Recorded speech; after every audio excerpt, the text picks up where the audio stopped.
दोस्तों, एस्टेरॉयड जो पृथ्वी के लिए काफी समय से ही खतरा बने हुए हैं। पृथ्वी के इतिहास में कई ऐसी घटना हुई है जिसकी वजह से यहाँ पर मौजूद जीवन बड़े स्तर पर प्रभावित हुआ है। लेकिन क्या ऐसा भविष्य में भी हो सकता है? ये सवाल वैज्ञानिकों के दिमाग में काफी समय से चल रहा है। कुछ समय पहले एक ऐसी ही घटना चर्चा में आई थी कि साल 2004 में दुनिया खत्म होने वाली है। लेकिन इसमें कितनी सच्चाई है? क्या सच में कोई बड़ा एस्टेरॉयड धरती से टकराने वाला है जिसकी वजह से यहाँ का सारा जीवन खत्म हो जाएगा, या फिर ये सारी बातें फिजूल की हैं? आज आप इस वीडियो में एस्टेरॉयड और उससे जुड़े खतरों के बारे में जानेंगे, इसलिए वीडियो को एंड तक देखना।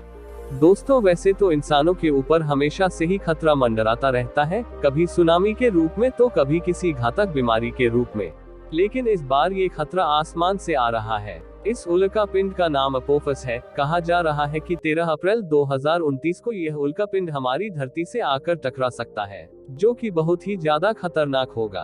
आपको पता होगा कि हमारे सौरमंडल में पृथ्वी के जैसे और बड़े प्लैनेट मौजूद है। बिल्कुल वैसे ही कई छोटे पत्थर या फिर मेटल के टुकड़े भी इस यूनिवर्स में घूमते रहते हैं। वे भी हमारे पृथ्वी की तरह अपनी अक्ष पर सूर्य का चक्कर लगाते हैं, लेकिन कई बार ये अपनी अक्ष से बाहर निकल जाते हैं और वह इस ब्रह्मांड में एक ही दिशा की ओर बढ़ते रहते हैं जब तक वह किसी चीज से टकरा न जाए।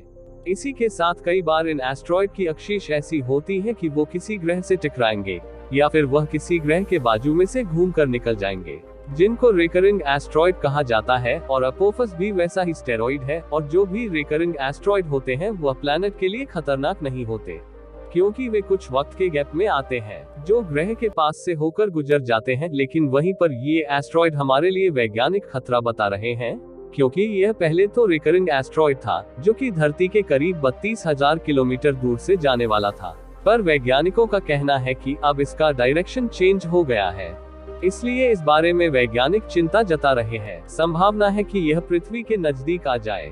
इसकी लंबाई करीब 380 मीटर है, जो कि धरती पर आने वाले आम एस्टेरॉयड के मुकाबले काफी बड़ी है। इसकी खोज 19 जून 2004 को 3 वैज्ञानिकों ने मिलकर की थी।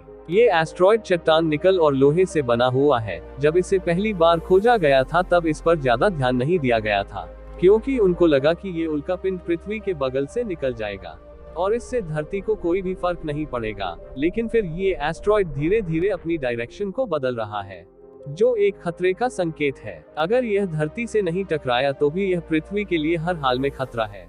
जी हाँ, सबसे पहली बात यह है कि ये इंसानी इतिहास में पहली बार होगा कि हम किसी एस्टेरॉयड को अपनी नंगी आंखों से जाते हुए देख पाएंगे।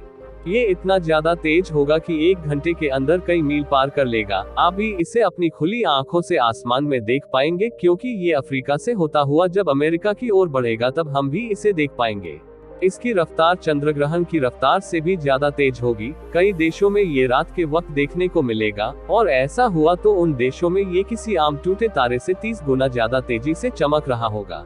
अब यह धरती के इतने पास से गुजर रहा है तो यकीनन ये हमारे लिए काफी ज्यादा खतरनाक होगा, और यह सच भी है। हालांकि दोस्तों, यह पृथ्वी से नहीं टकराएगा, क्योंकि ये संभावना है और संभावनाओं को हम हकीकत नहीं कह सकते। सबसे पहले बात कर लेते हैं कि अगर ये धरती से टकरा गया तो क्या होगा।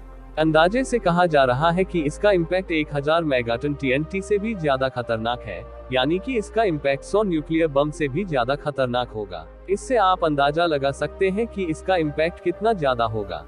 अगर ये समुद्र में गिरा तो काफी बड़े हिस्से को यह तबाह कर लेगा। इसी के साथ यह किसी देश में गिरा तो उस देश का ज्यादातर हिस्सा पूरी तरह से तबाह हो जाएगा और वहां के रहने वाले बहुत से लोगों की मौत हो जाएगी और उस देश की 70% पॉपुलेशन खत्म हो जाएगी। और अगर ये अच्छे खासे पॉपुलेटेड एरिया में गिरा तो ये एक ऐसा वक्त होगा जब एक देश नहीं बल्कि पूरी दुनिया हिल जाएगी, और ये आधे से ज्यादा मानव सभ्यता के लिए एक बहुत ही बड़ा खतरा बन जाएगा। इसके टकराने से इतने लोगों की जान चली जाएगी कि हम गिन भी नहीं सकेंगे। लेकिन दोस्तों, ये उल्कापिंड 2004 में पृथ्वी के लिए बिल्कुल भी खतरा नहीं था, तो आज इतना बड़ा खतरा कैसे बन गया?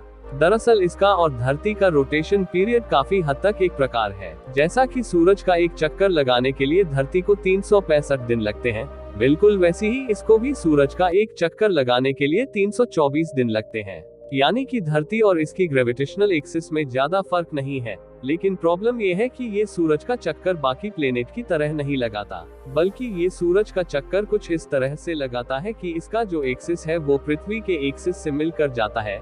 ऐसे में कुछ सालों के गैप में कुछ ऐसा कॉम्बिनेशन बन जाता है, और जब ये धरती के पास से गुजरता है तो धरती का गुरुत्वाकर्षण इसे अपनी तरफ भी खींच सकता है और इसका डायरेक्शन थोड़ा चेंज हो जाता है। इसकी वजह से जब वह दूसरी बार धरती के पास आता है तब वह धरती के और भी ज्यादा पास से गुजरता है। आपको बता दें कि ये एस्ट्रॉयड दूसरे प्लेनेट और ऑब्जेक्ट के ग्रेविटेशनल फोर्स की वजह से यह धरती के बहुत ही ज्यादा पास आ चुका है। इसलिए साल 2004 में जो उल्कापिंड हमारे लिए कोई खतरा नहीं था, आज वह बहुत बड़ा चिंता का विषय बन गया है। अब साल 2029 में या तो ये उल्कापिंड धरती से आकर टकरा जाएगा या फिर धरती के पास से होकर गुजर सकता है। ऐसे में अगर यह उल्कापिंड धरती से टकराया तो इससे बहुत बड़ा तबाही होगा, जिससे काफी बड़ी आबादी का विनाश तय है। ऐसे में आपके दिमाग में यह सवाल आ रहा होगा कि इसे रोका नहीं जा सकता, तो हम आपको बता दें कि नासा जैसी स्पेस एजेंसी अभी इसके ऊपर लगी हुई है। फिलहाल तो जितनी हमारी टेक्नोलॉजी आगे बढ़ी है उसके हिसाब से इसको रोकने के लिए कुछ ही विकल्प हमारे सामने है कि किसी सैटेलाइट इस एस्ट्रॉयड से टकराया जा सकता है, जिससे इस उल्कापिंड की दिशा बदल जाएगी। फिलहाल तो साइंटिस्ट कह रहे हैं कि ये धरती के बहुत पास से होकर गुजर जाएगा। मान लीजिए इस एस्ट्रॉयड के टकराने का 1% भी चांस है तो ये बहुत ही ज्यादा हमारे लिए खतरनाक है। बाकी दोस्तों, आपको इसके बारे में क्या कहना है मुझे कमेंट में जरूर बताएं, और अगर वीडियो पसंद आई हो तो वीडियो को लाइक और चैनल को सब्सक्राइब जरूर करें। मिलते हैं फिर से ऐसी मजेदार वीडियो में, तब तक के लिए जय हिंद जय भारत।